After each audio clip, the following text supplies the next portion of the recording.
کیا یہ سب کچھ ویوز کے لیے تھا؟ جب ہم اس پیر بابا کی بات کرتے ہیں تو کیسے آپ کو پتا چلا کہ ایسا کچھ ہو رہا ہے؟ وہ کہتے ہیں کہ بحروں کو سنانے کے لیے دھماکے کی ضرورت ہوتی ہے. کتنا ٹائم لگا آلموسٹ اس سٹوری کو فالو کرنے میں؟ بہت جلدی چیزیں ہوئی، قریباً 1 ہفتہ ہم نے اس پہ ورک آؤٹ کیا. ریلیجس ایک ایسی چیز ہے جس پہ چنگاری لگانا بہت آسان ہوتا ہے. خوش آمدید کشمیر آواز اسٹوڈیو میں آپ کا خیر مقدم ہے. چونکہ آپ بخوبی واقف ہے کہ پچھلے کچھ دنوں سے جو ہے کشمیر کا ایک انسیڈنٹ بڑے پیمانے پہ خبروں میں ہے، اور اس ریلیٹڈ جو ہے ایک پیر بابا کو جو ہے ایکسپوز کیا تھا، اور اسے ایکسپوز کرنے والے ایک سینئر جرنلسٹ ہمارے ساتھ ابھی موجود ہے جن کا نام ابرار متو ہے. بہت بہت شکریہ ابرار، ہم سے بہت بہت شکریہ نا، اور مجھے یہاں دعوت دینے کے لیے بھی بہت بہت شکریہ. اس کے بارے میں زیادہ کچھ ڈیٹیل جاننے سے پہلے، کیا یہ سب کچھ ویوز کے لیے تھا؟ دیکھیے، جب ہم بات صحافت کی کرتے ہیں تو پچھلے 7 سالوں سے ہم صحافت میں ہیں، صحافت کا کام کرتے ہیں. اور جب میں صحافت میں آیا اس وقت میں نے سب سے پہلے انویسٹیگیٹو جرنلزم میں قدم رکھا. جو بڑے بڑے اسکیمز ان حوالے سے بات کی، جہاں پہ بھی اسکیم ہمیں دکھتا تھا، کیونکہ سوشل ریسپانسبلٹی بہت ہوتی ہے. جب ہم صحافت کی بات کرتے ہیں تو صحافت میں بہت ساری چیزیں ہمیں دیکھنی پڑتی ہے کہ ہماری صحافت ہمارے قوم کے کہیں نہ کہیں کام ضرور آنی چاہیے.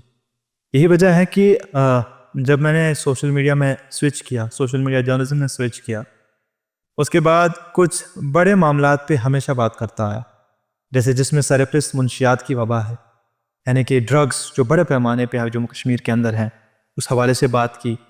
پروسٹیٹیوشن کے حوالے سے بات کی، جسم فروشی جس کو آپ کہتے ہیں. ساتھ ہی ساتھ میں باقی معاملات پہ بات کی، کرائم پہ بات کی.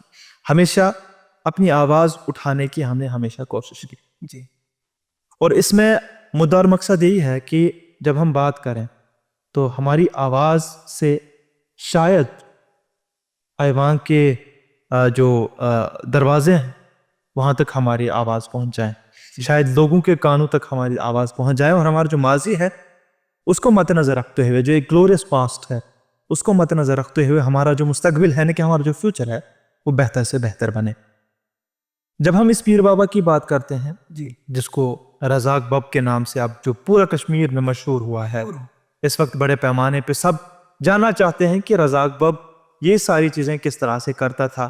کیونکہ سب لوگوں نے تو یہ سب دیکھا کہ جیسے آپ نے ویڈیو میں بھی دکھایا کہ وہ وہاں پہ کیا کر رہا تھا، اور ہمیں تو کہنے میں بھی شرم آ رہی ہے، اور نوز باللہ کھانے کا عکس بنایا تھا انہوں نے وہاں پہ. اور یہ سب تو آڈینس نے دیکھا ہے، یہ سب جموں کشمیر کے لوگوں نے دیکھا ہے. جس چیز میں شاید وہ ابھی انٹرسٹڈ ہوں گے وہ اس کے بیک گراؤنڈ سٹوری میں ہوں گے. تو کیسے آپ کو پتا چلا کہ ایسا کچھ ہو رہا ہے؟ اس پہ میں آؤں گا. اس سے پہلے میں آپ کو ایک بات بتا دوں کہ بھگت سنگھ شہید کا ایک کلام ہے، ایک کوٹ ہے.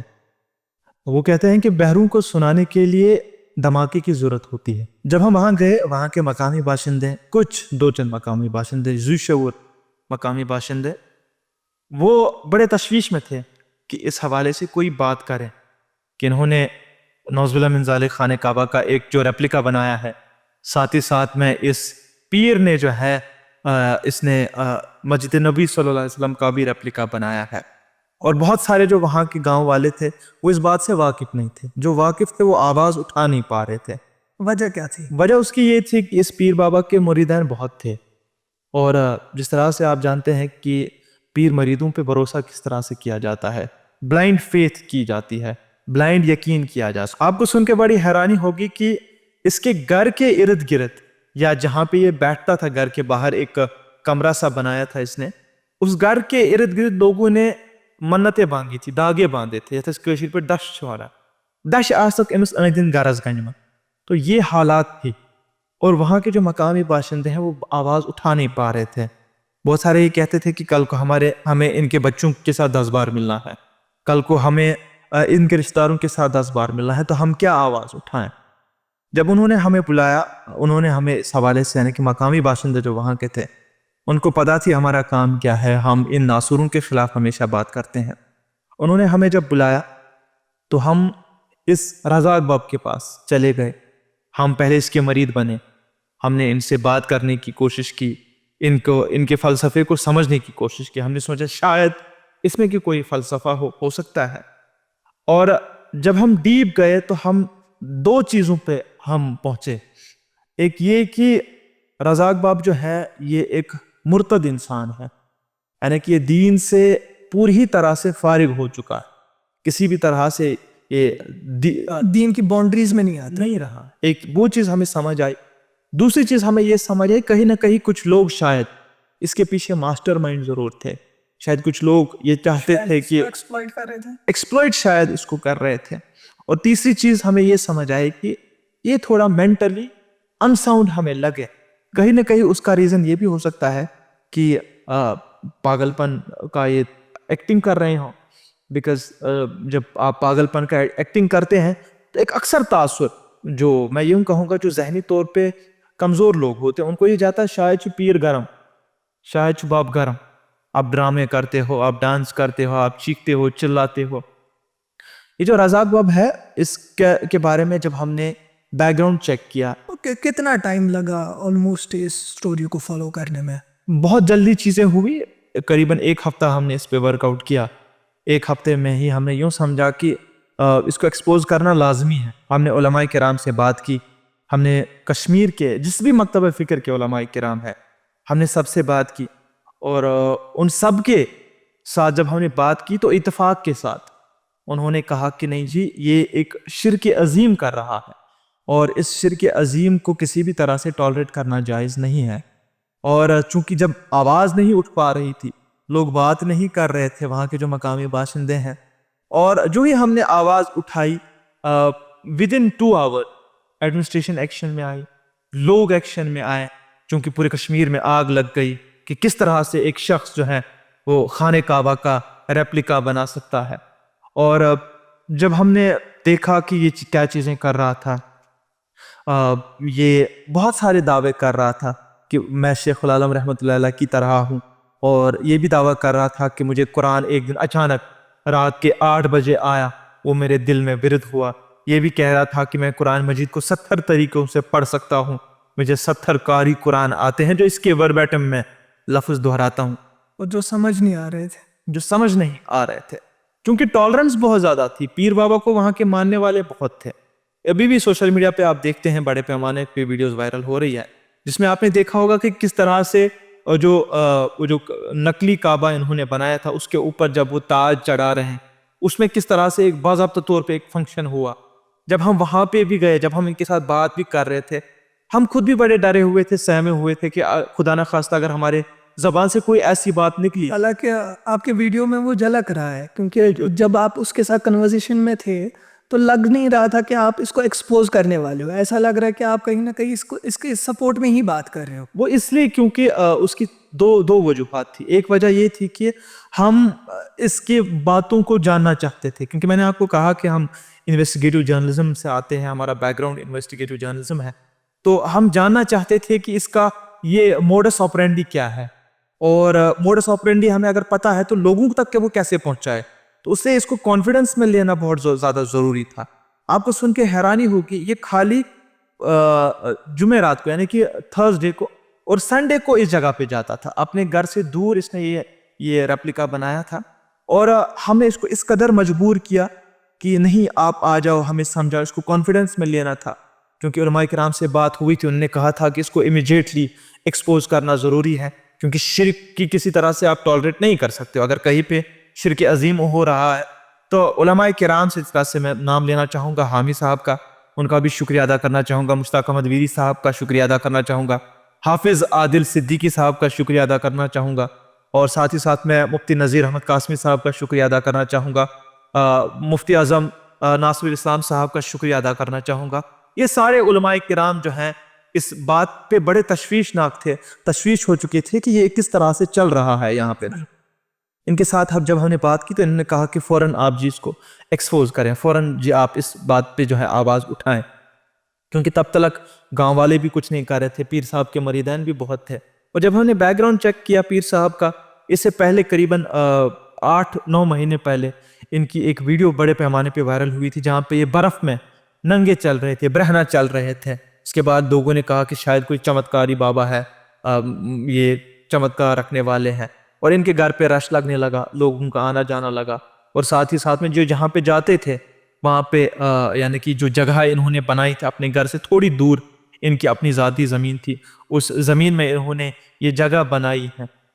اور وہاں کے جو مریدین تھے, ہم نے جب ان کو پوچھا کہ جی یہ کیا بنایا ہے پیر صاحب نے, انہوں نے کہا یہ پیر صاحب ہی کہہ سکتے ہیں. ہمیں کہا پیر صاحب پہ آپ کو یقین ہے؟ بولا پیر صاحب تو بڑے جلالی ہیں, بڑے جلالی. اس کے بعد تو کچھ کہہ ہی نہیں سکتے. پورا دن یہ نشہ کرتے رہتے تھے, سگریٹ پیتے رہتے تھے. اور سننے میں آیا وہاں پہ 7 حقے پڑے تھے, ججیر کشر. بالکل بالکل بالکل, بہت سارے پڑے تھے, بہت سارے پڑے تھے. انفیکٹ کہ جو ان کے پاس مریدین آتے تھے, انفیکٹ کہ ان کو پرووک بھی کرتے تھے کہ شاید اس سے جو ہے آپ کو اندر کچھ چیزیں دکھ جائیں گی, جو کہ میں سمجھتا ہوں غیر شرعی ہیں اور شریعت کے بالکل برعکس ہیں. جب آپ بات جموں کشمیر کی کرتے ہیں تو جموں کشمیر کے اندر بہت سارے ایسے پیر بابا ہیں جو غلط کام کرتے ہیں, جو لوگوں کو ٹھگنے کا کام کرتے ہیں. ان کے حوالے سے بھی ہم نے کئی بار بات اٹھائی ہے. لیکن اس سے کہیں نہ کہیں اچھے لوگوں کی امیج کہیں نہ کہیں بگڑ جاتی ہے. دیکھیں نا آپ, ان میں اور اس میں فرق یہ تھا کہ اس شخص نے نعوذ باللہ من ذالک شرک عظیم کیا. اس نے خانہ کعبہ کا بنایا ریپلیکا اور کہا کہ جو خانہ کعبہ نعوذ باللہ من ذالک نہیں جا سکتا وہ یہاں پہ آ کے عمرہ کرے, وہ یہاں پہ حج کرے, طواف کرے. جو کہ آپ سمجھ سکتے ہیں کہ اس شخص کی فرسٹریشن لیول کہاں پہ ہے. اور جو اس کو فالو کرنے والے لوگ تھے, جس کو ماننے والے لوگ تھے, آپ یہ سمجھ سکتے ہیں کہ ان کی بلائنڈ فیتھ کتنی ہے, ان کا پاگل پن کس قدر ہے, یعنی کہ غیر اللہ پہ ان کا وشواس کس قدر ہے کہ وہ پیر صاحب کو کوشچن بھی نہیں کرتے ہیں کہ پیر صاحب یہ آپ نے کیا بنایا ہے, یہ تو نعوذ باللہ من ذالک شرک عظیم ہے, یہ آپ نے کیا چیز بنائی ہے. بالکل پیر صاحب اگر ان کو مارتے بھی, ان کو پیٹتے بھی. حالانکہ اس سے پہلے بھی ایک انسیڈنٹ آیا تھا جہاں پہ ایک پیر نے ایک شخص کو مارا, ایک عورت کو مارا تھا. بالکل شاید لاسٹ ایئر کی ہی بات ہے. بالکل. تو میں یوں سمجھتا ہوں کہیں نہ کہیں یہ اور ایک ناسور ہے. یہ جو پیر باباؤں کا یہ جو سلسلہ جموں کشمیر کے اندر چلا ہے, یہ اور ایک بڑا ناسور ہے, یہ اور ایک گندی چیز ہے جس پہ کہیں نہ کہیں لوگوں کو سمجھنا چاہیے کہ یہ صحیح چیز نہیں ہے. آپ کسی بھی مکتب فکر سے چلتے ہیں, آپ کسی بھی مکتب فکر کے ساتھ رہتے ہیں, دیکھیے ایک فنا فلا ہونے میں اور ایک پاگل ہونے میں زمین آسمان کا فرق ہے. آپ کو وہ چیزیں سمجھنی ہے. فنا فلا میں یوں کہوں گا کہ ایک ایسی شے ہے جس کو سمجھنا بہت زیادہ مشکل ہے. آپ سڑک پہ چلنے والے پاگل کو آپ یہ نہیں کہہ سکتے ہیں کہ شموت شپیر اور آپ کو ٹوکنا چاہوں گا یہاں پہ فنا فی اللہ ایک ایسا مقام ہے جہاں پہ انسان ڈائریکٹلی نہیں پہنچتا. اور ایز پر اسلام, ایز پر دین 3 سٹیجز ہوتے ہیں. پہلے فنا فی الشیخ ہوتا ہے, پھر فنا فی الرسول ہوتا ہے, اس کے بعد جو ہے کوئی انسان فنا فی اللہ کے سٹیج پہ پہنچ جاتا ہے جو ایک عظیم سٹیج ہوتا ہے. بالکل, آپ نے بڑے خوبصورتی کے ساتھ اسے کہا. تو چونکہ بہت سارے لوگوں کا, جیسا آپ نے کہا, بہت سارے لوگوں کا ہمیں ٹرول بھی کیا گیا, بہت ساری گالی گلوچیں بھی دی گئی, خاص طور پہ کچھ ایتھیسٹ لوگ, یعنی کہ جو اللہ کو ماننے والے لوگ نہیں ہیں, یعنی کہ کسی بھی طرح کے خدا کو وہ لوگ نہیں مانتے ہیں, ان کی جانب سے بڑے پیمانے پہ گالی گلوچ ہمیں سننی پڑی. یا کچھ ایسے جو خود کو لبرل سمجھتے ہیں, حالانکہ میں بھی اپنے آپ کو ایک لبرل سمجھتا ہوں, میری بھی ٹالرنس لوگوں کے لیے ہیں, ڈفرینٹ مکتب فکر کے, جو بھی جس کا جو تھاٹ پروسیس ہے ہم اس چیز کو ٹالریٹ کرتے ہیں. لیکن خاص طور پہ ان کی جانب سے ہمیں بہت ساری گالیاں سننے کو ملا, کرٹیسزم سننے کو ملا, کیونکہ وہ اس چیز کی گریوٹی کو نہیں سمجھ پا رہے تھے کہ اللہ تعالیٰ نے اپنے دین کو محفوظ رکھنے کا جو ذمہ ہے وہ خود لیا. کہ وہ کہتے ہیں کہ فانوس بن کے جس کی حفاظت ہوا کرے وہ شمع کیا بجھے جسے روشن خدا کرے. اس طرح سے ابرہہ آیا, ابرہہ نے ایک مقام بنایا, کہا کہ خانہ کعبہ کو استغفر اللہ نعوذ باللہ من ذالک میں توڑنے جاؤں گا. مکہ کے لوگ کچھ کر نہیں پاتے, اس نے بڑے لشکر جو وہاں سے آ رہا تھا, اللہ تعالیٰ نے ابابیل بھیج دیے, انہوں نے ابرہہ کے لشکر کو تباہ کر دیا. اللہ تعالیٰ نے اپنے دین کو بچانے کا ذمہ جو ہے وہ خود لیا. میں یوں سمجھتا ہوں کہ جس طرح سے ابابیل کو اللہ تعالیٰ کی جانب سے منتخب کیا گیا تھا کہ ابرہہ کے لشکر کو ختم کریں, میں یوں سمجھتا ہوں کہ شاید اللہ تعالیٰ کی جانب سے ہمیں بھی اسی طرح سے کام لینا تھا اللہ تعالیٰ کو. میں یوں نہیں کہوں گا کہ یہ ہماری کچھ اس میں جو ہے کچھ کارستانی ہے, کیونکہ اللہ تعالیٰ نے اپنے دین کو بچانے کا ذمہ جو ہے وہ خود لیا ہے, اور اللہ تعالیٰ ذریعہ بناتا ہے کسی ایک شخص کو یا کچھ لوگوں کو. میرے ساتھ اور ایک جو ہے فیمیل جرنلسٹ تھی, جو ہیں خاتون صحافی, میرے ساتھ اور بھی تھی, ان کی جانب سے بھی اس پہ کام کیا گیا, ہم نے بھی خود کام کیا گیا. میں یوں سمجھتا ہوں کہ شاید اللہ تعالیٰ کی طرف سے ہمیں منتخب کیا گیا تھا کہ اس شرک عظیم کی اس بدعت کو جو ہے وہ ختم کیا جائے، کیونکہ اگر آج یہ اس طرح سے یہاں پہ سٹارٹ ہوتا، کل اور 10 جگہوں پہ سٹارٹ ہوتا، کل اور 50 جگہوں پہ اسی طرح کا اور کوئی پاگل اٹھتا، وہ اور کچھ پاگل. ایک ناسور سے 100 ناسور جنم لیتے ہیں. ایبسلیوٹلی. تو جب ہم نے آواز اٹھائی، ود ان آورس، 2 گھنٹے کے اندر ہی یہ گرفتار کیے گئے، انہیں جو ہے پولیس کی جانب سے حراست میں لیا گیا، اور اس کے بعد فوراً بعد جو سٹرکچر انہوں نے بنایا تھا اسے بھی ڈیمولش کیا گیا، ڈسمینٹل کیا گیا.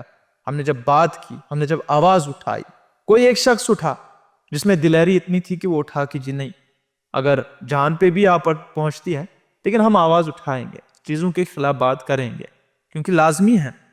لازمی اس لیے ہے کہ جب تک آپ میں سے کوئی شخص بات نہیں کرے گا، آپ سمجھ رہے ہیں، تب تک یہ چیزیں بڑھتے جائیں گی. میں آپ کو ایک نیور اے سولوشن، میں آپ کو ایک اچھی ایگزامپل دے دوں. اللہ تعالیٰ کی جانب سے کسی قوم پہ، چونکہ میں پورا واقعے کے بارے میں انفارمیشن نہیں جانتا، آج صبح ہمارے ایک دوست ہے، ساتھی ہیں، انہوں نے اس واقعے کے بارے میں مجھے بتایا.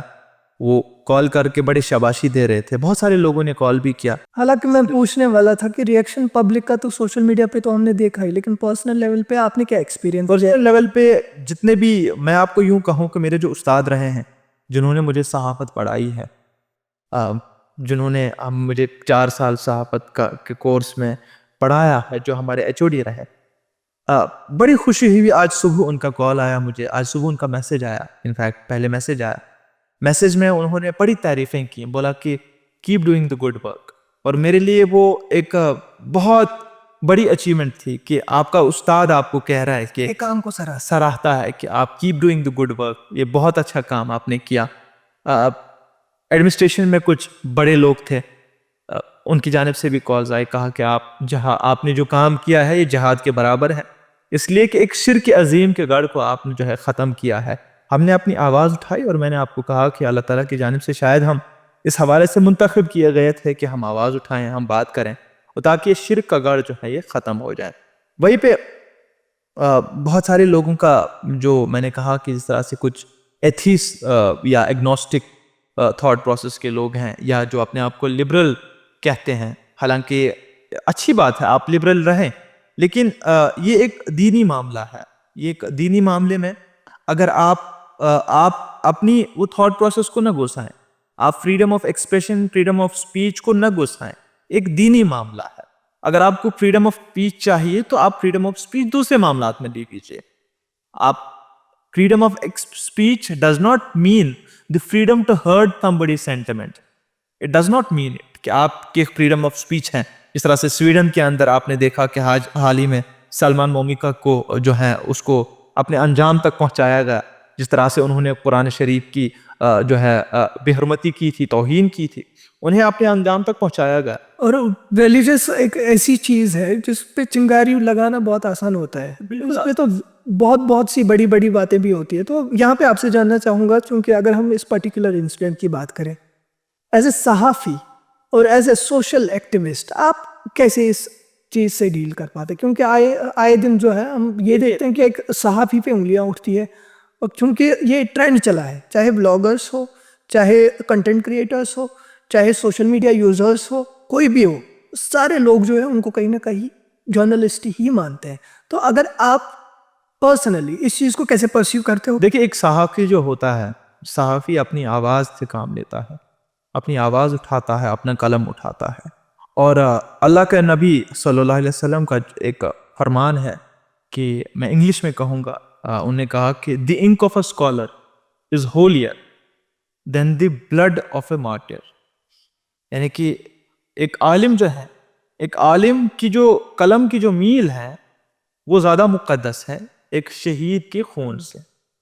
یہ بہت بڑی بات ہے. اس کو جب ہم سمجھیں گے تو کہیں نہ کہیں اس میں اللہ کے نبی کے ہر ایک فرمان میں ایک سمندر چھپا ہوتا ہے، وزڈم کا ایک سمندر چھپا ہوتا ہے. اس میں جب ہم جاتے ہیں تو ہمیں یوں سمجھ آتا ہے کہ جب ہم لکھتے ہیں، جب ہم آواز اٹھاتے ہیں، تو اس کی کیا قدر قیمت ہے، اس کا کیا امپیکٹ ہے. وہیں پہ جب آپ نے سوال کیا کہ جموں کشمیر کے اندر خاص طور پہ سوشل ایکٹیویزم میں اور صحافت میں جو ایک لائن تھی بیچ میں وہ کمپلیٹلی بلر ہو چکی ہے, وہ بلر ہو چکی ہے. That line has completely vanish, that is not there any more. The reason being that social media is a free space. But بہت سارے لوگ ہیں جو ٹرینڈ نہیں ہیں, جو ٹرینڈ جرنلسٹ نہیں ہیں. انہیں صحافیوں کے کام میں ان کو سجیشن دوں گا کہ آپ صحافیوں کے کام میں نہ اتریں. اگر اترنا چاہتے ہیں تو پہلے ان صحافیوں کے پاس جائیں جنہوں نے کام کیا ہے. پہلے آپ جو ہے اس چیز کی تعلیم لیں. جیسے آپ ترخان بننا چاہتے ہیں تو آپ ترخان بننے کی تعلیم لیتے ہیں, آپ نانوائی بننا چاہتے ہیں تو اس کی تعلیم لیتے ہیں. جس بھی فیلڈ میں آپ جانا چاہتے ہیں, جس بھی پروفیشن میں آپ جانا چاہتے ہیں تو اس پروفیشن کی آپ سب سے پہلے ٹریننگ لیتے ہیں.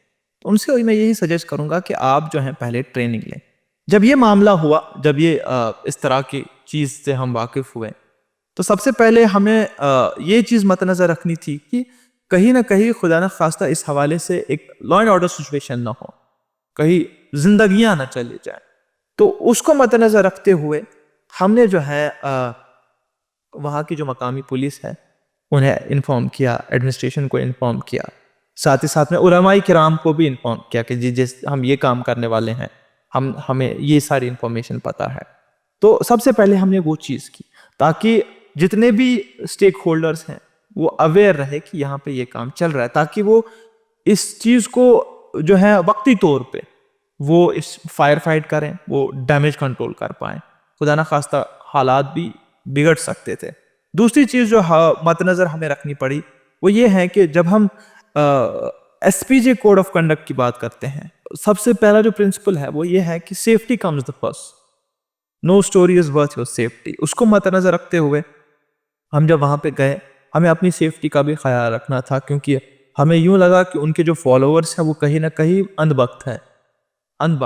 انہیں لاجک سمجھانا کوئی مطلب ہی نہیں تھا, انہیں دین کے حوالے سے, شریعت کے حوالے سے ان سے بات کرنا کوئی لاجک ہی نہیں بنتا تھا. حالانکہ آخری دن, آخری مومنٹ پہ جب ہم ساری چیزیں کر چکے تھے, جب ہمیں اپنی فوٹیج ہم کمپلیٹلی لے چکے تھے, تو ہم نے حامی صاحب سے اس بات کرائی, رضا باپ کی. انہوں نے ان کو بھی برا بلا کہا, بالکل انہوں نے ان کو بھی برا بلا کہا. انہوں نے سوچا کہ شاید there is a logic behind this person, but ان کا لاجک کچھ بھی نہیں تھا.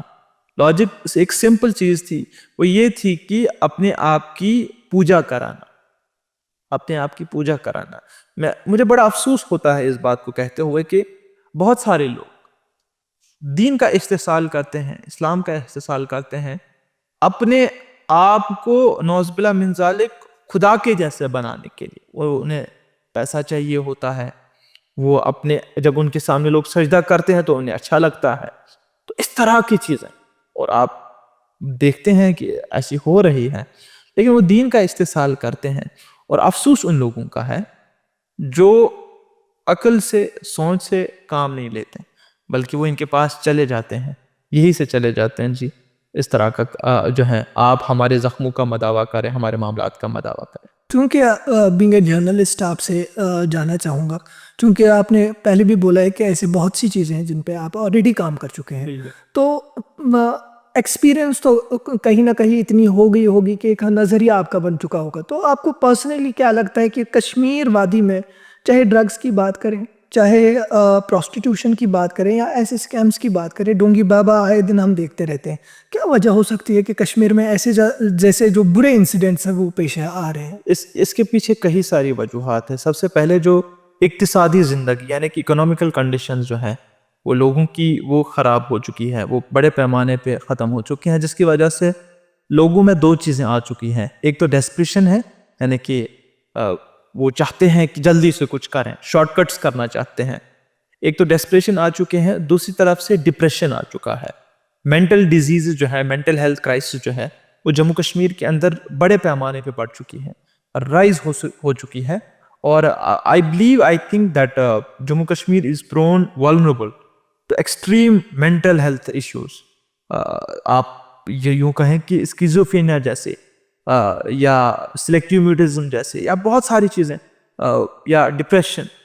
یہاں پہ 45% تک کی عوام جو ہیں وہ ڈپریشن سے یا مینٹل ہیلتھ ایشو سے سفر کر رہی. اور اقتصادی حالات بھی میں نے کہا کہ خراب ہیں.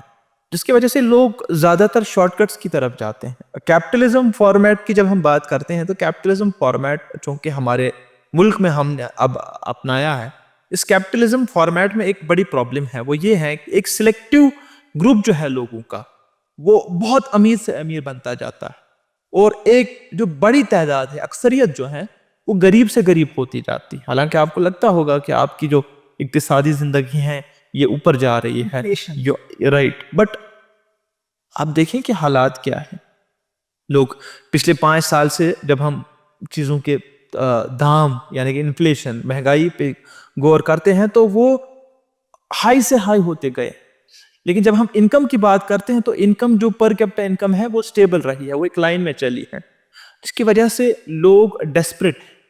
اگر کوئی بھی آپ کے سامنے آئے گا وہ کہے گا کہ میں آپ کے لیے کچھ کر سکتا ہوں, میرے پاس جادو ہے, میرے پاس سم تھنگ ہے, میں جلالی ہوں, میں پیر ہوں, فقیر ہوں, میرے پاس آپ کی پرابلم کا سلوشن ہے. ڈیفینیٹلی انسان ہے, وہ بہک جاتا ہے اور وہ یہ چیزیں کرتا ہے.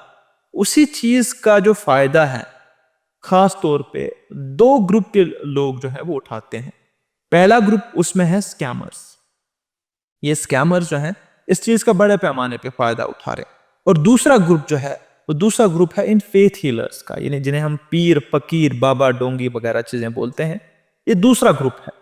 یہ 2 گروپ کے لوگ جو ہیں یہ اس وقت بڑے پیمانے پہ بڑھ چکے ہیں, کیونکہ انہیں لگتا ہے کہ لوگوں کا فائدہ جو ہے وہ انہی 2 ایریاز میں اٹھایا جا سکتا ہے. کہیں نہ کہیں شاید اگر ہم کسی کے پاس بھی جاتے ہیں, کوئی بھی کسی کے پاس جاتا ہے تو کئی بار تو تکے میں 1-2 چیزیں لگ ہی جاتی ہیں اور وہ سمجھتے ہیں کہ نہیں, ہماری پریشانیوں کا ازالہ کرنے والا بس یہی ایک شخص ہے. تو آپ سے یہاں پہ جاننا چاہوں گا, آخر میں آپ سے جاننا چاہوں گا کہ کشمیر وادی کے لوگوں کے لیے بالخصوص, کیونکہ جتنے بھی برے حالات ابھی کشمیر وادی میں چل رہے ہیں تو اللہ تعالیٰ ہی رحم کر سکتا ہے اتنے برے حالاتوں پہ, حالانکہ کھانے کا بکا ریپلیکا بنایا گیا ہے, اس سے برا اب کیا ہی ہو رہا ہے. تو کشمیر کے لوگوں سے پرٹیکولرلی کیا آپ کی جانب سے کوئی ایک ایسی نصیحت یا کوئی ایک ایسی بات جو آپ ان تک پہنچانا چاہیں گے؟ میں یوں نہیں سمجھوں گا کہ میں کسی بھی طرح سے نصیحت کرنے کا حامل ہوں جموں کشمیر کے عوام کو, کیونکہ ہمارے کشمیر میں جو ذہنی طور پہ کچھ ایسے افراد ہیں جن کی مینٹل کیپیسٹی,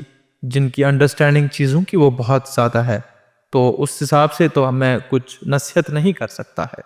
بس بطور صحافی, بطور ایک جز اس معاشرے کا ایک سجیشن, ایک مشورہ ضرور دے سکتے ہیں, اور وہ مشورہ یہ ہے کہ آپ دیکھیں کہ جب آپ کوئی بھی چیز کرتے ہیں, آپ زندگی میں کچھ بھی کرتے ہیں, آپ سب سے پہلا ایک عہد کریں, وہ یہ ہے کہ آپ اللہ کی ذات پہ بھروسہ کریں. آپ اللہ کی ذات پہ جو ہے وہ بھروسہ جمائیں. ایک ہی ذات ہے جو ہر شے پہ قادر, واللہ علی کل شیء قدیر, وہ اللہ کی ذات ہے. جب آپ کو یہ یقین مستحکم ہو جائے گا, اس کے بعد سوسائڈ ختم ہو جائیں گے, اس کے بعد مینٹل ہیلتھ کے جو ایشوز ہیں وہ شاید کہیں نہ کہیں ختم ہو جائیں گے, باقی ساری چیزیں جو ہیں وہ بالکل طور پہ ختم ہو جائیں گے. وہ پہلی بات یہ ہے کہ آپ حق پہ رہیں. حق پہ رہنا سب سے بڑا مشکل کام. اور دوسرا چیز ہے, جب آپ حق پہ رہتے ہیں تو مشکلات آتی ہیں, تو تب صبر کرنا. یعنی کہ جس بھی شخص نے یہ 2 چیزیں کی, حق پہ رہا اور صبر کیا, چونکہ 2 قسم کی مورالٹیز ہوتی ہے دنیا کے اندر. ایک ہوتی ہے یونیورسل مورالٹی, دوسری ہوتی ہے ریلیجس مورالٹی. اب اگر ہم اسے یوں سمجھے تو آپ یوں سمجھے, آپ کو ایک ہوا حقوق اللہ, دوسرا ہوا حقوق العباد. حقوق العباد ہے کہ آپ پوری طرح سے بندوں کے جو حقوق ہیں انہیں سلب نہ کریں, آپ حق پہ رہیں. ریلیجس مورالٹی جو کہا وہ ذاتی ہوتی ہے کہ جس طرح سے دین کے اندر ہمیں 5 ستون پالنے ہیں, 5 چیزیں جو ہے مختصراً بتائی گئی ہے کہ 5 روزہ, حج, زکوٰۃ, نماز اور توحید, یہ 5 چیزیں ہمیں پالنی ہیں. تو وہ ہوا ریلیجس مورالٹی, وہ ہوا ایک دینی چیز ہوئی. تو جب آپ دین پہ چلو گے, حق پہ چلو گے, یعنی کہ ان دونوں مورالٹیز کو جب آپ فالو کرنے کی کوشش کرو گے تو آپ کو مشکلات آئیں گی, بے حد مشکلات آئیں گی. تو اسی لیے اللہ تعالیٰ ہمیں تلقین کرتے ہیں کہ جب آپ حق پہ چلو گے تو آپ صبر کرنا. جس انسان نے 2 چیزیں کی, حق پہ چلا اور صبر کیا, وہ زندگی میں کامیاب ہو جائے گا. اور وادی کشمیر کے سین میں جب ہم بات کرتے ہیں تو وادی کشمیر کا سینیریو جو ہے میں یوں سمجھتا ہوں بڑا مشکل ہے. ہم اپنے بچوں کا جو مستقبل ہے, کل کو ہمارے بچے جب ہوں گے, جو آنے والی نسلیں ہیں, جو جنریشنز آنے والی ہیں, وہ ہم سب کا گریباں پکڑیں گی. وہ عنایت آپ کا بھی گریباں پکڑیں گی, وہ میرا گریباں بھی پکڑیں گی کہ کیا یہی کشمیر ہے جو آپ ہمیں میراث میں دے رہے ہو. ہمارے بزرگوں نے دیکھو نا, آپ ہزاروں سال سے ہمیں ایک خوبصورت کشمیر میراث میں دیا, ایک اچھا کشمیر ہمیں میراث میں دیا, لیکن اس خوبصورت کشمیر کو ہم نے, آپ دیکھو اس وقت کس چیز میں کنورٹ کیا. بزرگوں کی نصیحتیں ہم بھول چکے ہیں, سب چیزیں, ان کی تربیتیں ہم بھول چکے ہیں, ان کے دیے ہوئے طریقوں کا ہم بھول چکے ہیں. اور یہی وجہ ہے کہ اس وقت آپ کشمیر میں بڑے پیمانے پہ تباہی دیکھ رہے ہیں, ہر رنگ سے, ہر لحاظ سے. اب دنیا کسی بھی کونے میں جاؤ, کشمیر جیسے حالات کہیں پہ بھی نہیں. اور ان کی وجوہات یہی ہے کہ ہمارا جو ایک مینٹل سیٹ اپ ہے یہ بڑا خراب ہے, اور اس کو درست کرنا بہت بہت بہت زیادہ امپورٹنٹ ہے. مبادہ کہ یہ وقت آ جائے گا کہ ساری چیزیں بگڑ جائیں گی, ساری چیزیں ختم ہو جائیں گی, اور تب وہ اس قدر بگڑ چکی ہوں گی کہ ہم جو ہیں ان چیزوں کو کسی بھی طرح سے روک نہیں پائیں گے, سمیٹ نہیں. بہت بہت شکریہ. مجھے لگتا ہے کہ آپ نے بہت اچھی بات پہ جو ہے کنکلوڈ کیا. حق اور صبر, ہمیں جو ہے ہمیشہ حق پہ رہنا چاہیے, اور ہمیشہ حق پہ رہنے کے بعد ہمیں صبر کرنا چاہیے. اور بالخصوص ریسنٹ انسیڈنٹ کے ریلیٹڈ جو ہم نے کئی سارے سوالات جو ہے سینئر جرنلسٹ ابرار متو ہمارے ساتھ جڑے تھے ان سے کی, اور کہیں نہ کہیں سوالات کے جوابات بھی ہمیں ملے, اور کہیں نہ کہیں آپ سب کے لیے, میرے لیے جو ہے کہیں نہ کہیں نصیحت بھی ملی. بہت بہت شکریہ ابرار, ہم سے بہت بہت شکریہ ہمیں یہاں پہ بلانے کے لیے. ابرار متو ہمارے ساتھ موجود تھے جنہوں نے ریسنٹ انسیڈنٹ کو جو ہے لوگوں کے سامنے ایکسپوز کیا, اور کئی سارے اس انسیڈنٹ کے ریلیٹڈ جو ہے ہم نے ان سے سوالات کیے, جن نے ان کے جوابات بھی دیا, اور کچھ نصیحت آموز باتیں بھی جو ہے آپ لوگوں سے شیئر کی. امید کرتا ہوں کہ آپ جو ہے اس ویڈیو کو اپنے پیار سے نوازیں گے, اور اپنے دوست و احباب کے ساتھ اسے شیئر ضرور کریں گے. اگلے شمارے میں جلدی ملاقات ہوگی کسی ایسی خاص شخص کے ساتھ. تب تک کے لیے آپ دیکھتے رہیے کشمیری آواز اسٹوڈیو. اپنے میزبان عنایت بھائی کو دیجیے اجازت. امان.